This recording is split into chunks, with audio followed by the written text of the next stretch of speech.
Welcome back, everyone. Ready for another deep dive. Always. What have we got today? Today, we're going to be digging into a true crime case that's been making the rounds online.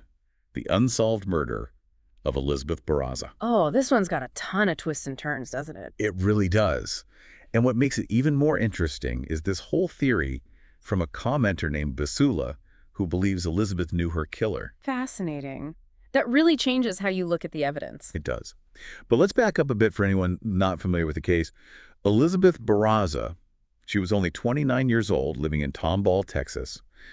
She was murdered in broad daylight on January 25th, 2019, right in her own driveway while she was setting up for a garage sale. Yeah, I remember hearing about this. It was just so shocking, the setting, you know? A normal suburban neighborhood, a sunny morning, just awful. Absolutely. And the whole thing was caught on multiple security cameras. The footage is, well, it's pretty disturbing, to be honest. I can imagine. You see this black Nissan Frontier just kind of cruising slowly through the neighborhood. Then it parks near Elizabeth's house. And a suspect, who investigators describe as average height and build, gets out and walks right up to her. Chilling. So deliberate. You can just feel the premeditation, right? It wasn't some heat-of-the-moment thing. This was planned. And that brief conversation they had before the shooting, what do you make of that?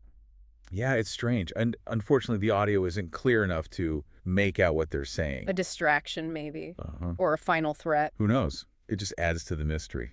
And this is where Basula's theory gets interesting. They think the conversation, however brief it was, suggests some kind of prior relationship between Elizabeth and the killer.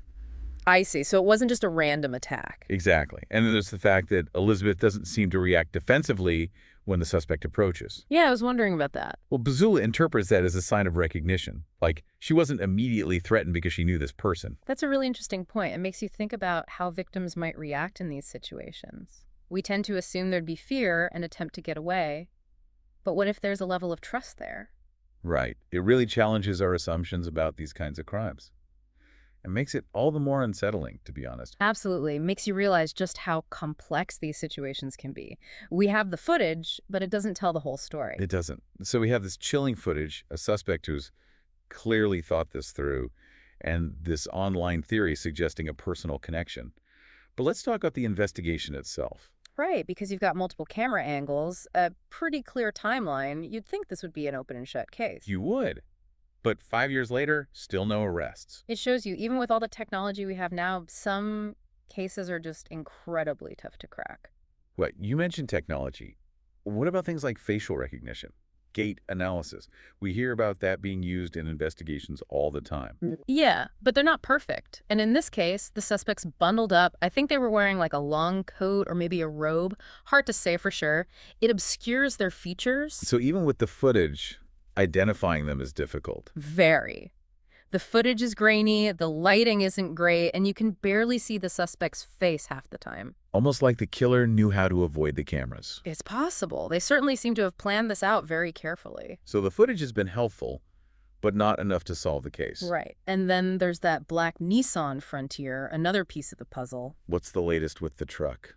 Any luck tracing it? Nothing yet, unfortunately. It's like it disappeared. Really? They ran the plates, checked traffic cameras, looked for signs of repairs. Nothing. Wow. A phantom truck. Adds to the whole mystique of the case, doesn't it? It does. And raises some interesting questions. Was it stolen? Borrowed specifically for this? Or is there something else going on that we haven't even considered? So many unknowns. That truck is a big question mark hanging over the whole investigation. Definitely. And it shows how much effort the killer went to cover their tracks. It's wild. Yeah. We've got this footage, the mystery truck, and this theory about a personal connection.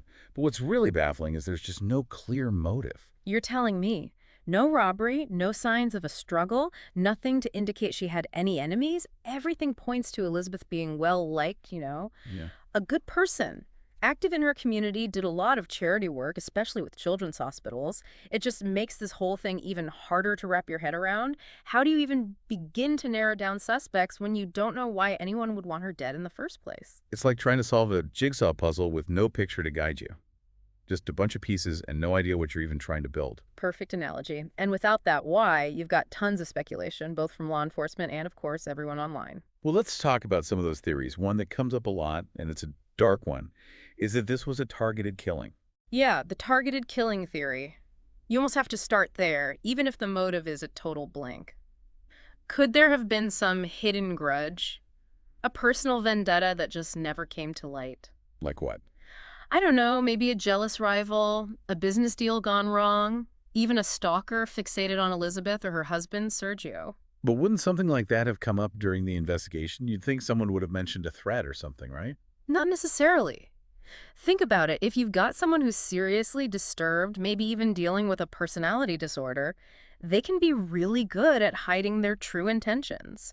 They could present this totally normal, charming face to the world while secretly harboring all this resentment towards Elizabeth or someone close to her. It's kind of scary to think about that we can never really know what's going on in someone's head. Exactly.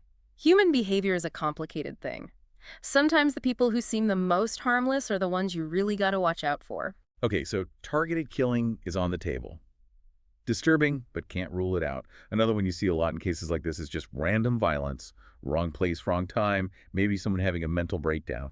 Could that be it? It's a possibility, but honestly, I'm not so sure about this one. This case, the way it went down, the level of planning, it just feels different. How so? Well, the suspect, they approach Elizabeth so calmly, and the shooting, it's so precise. It's like clockwork. It just doesn't fit the profile of someone acting impulsively, lost in some kind of mental health crisis. I get what you mean. It's hard to picture a random act being so cold and calculated. And of course, there's the theory that always seems to come up, especially when there's no obvious motive, the professional hitman. Ah, yes, the hitman theory. It's got a certain appeal, doesn't it? I mean, you've got the precise shooting, the truck vanishing like it never existed, the fact that it seems so random. It all kind of fits, right? A pro just coming in, doing the job, and disappearing. But if it was a hit, who would want Elizabeth dead? And for what? She wasn't involved in anything that would make her a target, at least from what we know. That's the million-dollar question, isn't it? If we're going with the hitman idea, then we have to think about maybe the motive was tied to someone else in her life, someone who stood to gain from her death. Financially, maybe? Or to get rid of a rival? Could be. Or maybe even to silence a potential witness. So we're back to that idea of a hidden grudge, a secret motive lurking beneath the surface. Exactly. And that's what makes these investigations so tricky. It's not just about finding the person who pulled the trigger. You got to unravel that whole web of relationships, potential motives, everything that led up to the crime. A lot to untangle. Mm, And even with all the leads they followed, investigators haven't found that one key piece yet. that's right. The Harris County Sheriff's Office, they've been working hard on this one. And you've got tips coming in from the public, a big reward offered by Crime Stoppers, but still nothing. It's heartbreaking. Not just for Elizabeth's family and friends, they're for everyone in Tomball. Imagine living with that, knowing there's a killer out there somewhere, maybe even living among them. Definitely has to be a heavyweight on the community. And it just underscores that these cases, they're not just abstract puzzles. They have very real consequences, lasting impacts on people's lives. But speaking of impact, this case has gotten a ton of attention online, especially from those amateur detectives, the online sleuths. Oh yeah, the internet detectives. Yeah, They've really become a force in these kinds of investigations. they have. And they bring something new to the table, a different way of looking at things. Sometimes they can spot things that law enforcement might have missed. It's like crowdsourcing justice. A whole bunch of people with different backgrounds, different expertise, all coming together to try and solve a crime. Exactly. And they've been successful too, helping to identify suspects, uncover new evidence, even bring some closure to families who've been waiting for answers for years. But I imagine there are downsides to all that online involvement too, right? Oh, for sure. The internet can be a hotbed for misinformation, for wild speculation. People can get so fixated on a theory, even when there's not much to back it up. And sometimes that leads to harassment, even vigilantism, and that can really mess with the official investigation. So it's about finding that balance, right? Mhm. Harnessing that power of the online community while making sure things stay productive and don't interfere with what law enforcement is doing. You got it. It's a whole new world for criminal justice, and we're all still figuring out how to navigate it. And speaking of navigating, we have to talk about one online theory in particular.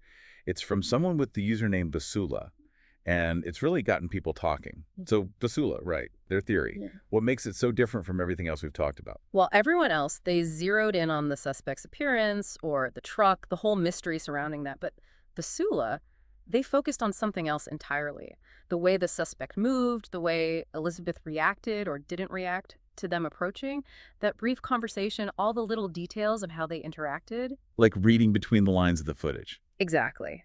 They're looking for clues about the relationship between Elizabeth and the killer, those subtle things that might suggest they knew each other. And their conclusion. Basula believes the killer was a woman, someone Elizabeth already knew. Wow, okay. It's a bold claim, for sure. But it does make you think, what if that conversation they had, what if it was about something very specific to their relationship, something so personal that it made Elizabeth drop her guard? Like a false sense of security. Exactly. It's almost like the killer used their history, their closeness, as a weapon. That's kind of terrifying, honestly. It is. It changes how you see the whole crime. It's not just a stranger attacking a victim. It's about the potential for violence coming from someone you trust, someone you know. And it shows how sometimes the most important evidence isn't the most obvious. It's the tiny details, the things that aren't said out loud. Absolutely. It really underscores why it's so crucial to approach these cases with an open mind. You have to consider every possibility, no matter how out there it might seem at first. Well, Basul didn't just offer a theory, right? They had some pretty specific recommendations for the investigation, too. Oh, they did. Basula believes investigators need to shift their focus. They think they should be looking at the people closest to Elizabeth, specifically her husband, Sergio, and his new wife. Ooh, hold on. That's a huge accusation. It is. And we have to be careful here. This is just one person's interpretation of the evidence. There's no proof, no hard evidence to back up those claims. Right. Jumping to conclusions is never a good idea, especially in a case like this. Exactly. But it does go to show that even with all the evidence we have, the truth can be really hard to find. So where does that leave us? A murder with no clear motive? Chilling footage that hasn't led to an arrest? A phantom truck? And now this whole theory about someone close to Elizabeth being involved? It's a lot to process. It is a complex case, there's no denying that. But I think the biggest takeaway here is about perspective. The way we look at the evidence, the questions we ask, the assumptions we make, all of that shapes how we understand the crime. And sometimes a new perspective, like the one Bazula brought, can be exactly what you need to make a breakthrough. It makes you question everything you thought you knew and look for new possibilities. Exactly. And that's why, even with all the speculation that goes on, these online communities can be so valuable. They remind us that there are different ways to see a crime. Multiple stories can be told from the same set of facts. Well, as we wrap up our deep dive into the Elizabeth Barraza case, I want to leave our listeners with this thought. What if the key to solving this? What if it's something we've all missed? What do you mean? Like some tiny detail in the footage, a witness statement that seemed unimportant at the time, maybe even a piece of evidence sitting in a box somewhere just waiting for someone to see the connection. It's true, even now with all our technology, sometimes the most important thing is just looking at things in a new way, with fresh eyes. So let's keep Elizabeth's story alive. Let's keep talking about this case, keep searching for answers. You never know. The information you have, even if it seems small, it could be what finally brings her killer to justice. If you have any information at all about the murder of Elizabeth Barraza, please contact Crime Stoppers. Don't hesitate. Your call could be the one that brings this case to a close.